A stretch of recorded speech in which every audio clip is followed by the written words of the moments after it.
Hi, this is Stephen, and we will continue to look at some applications of the simplified Bernoulli equation, specifically looking at atrial septal defects and ventricular septal defects.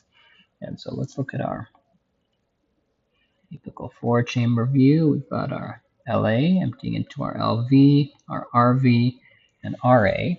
And let's say that we have a ventricular septal defect, such that blood flows as one would expect from an area of high pressure to an area of low pressure.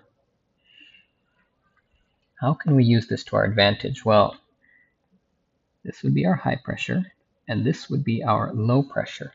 And based on the modified Bernoulli equation, we can say that our high pressure minus our low pressure is equal to 4 times the velocity through the VSD squared.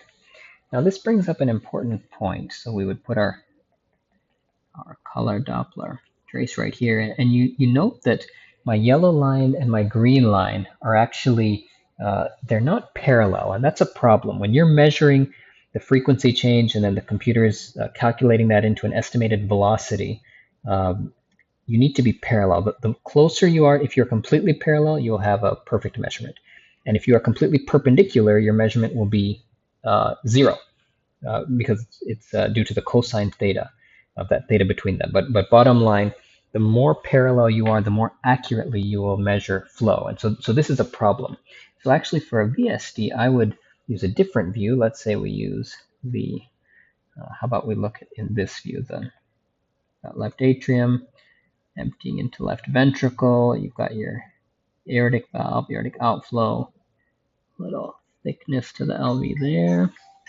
And then you've got your RV over there.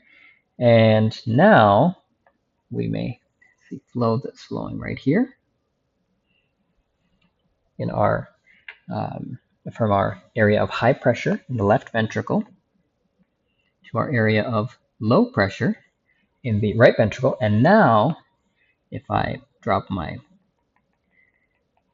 tracing, I'll get a nice waveform where I accurately see the velocity. And I can use this velocity, I can use that V more accurately in this 4V squared.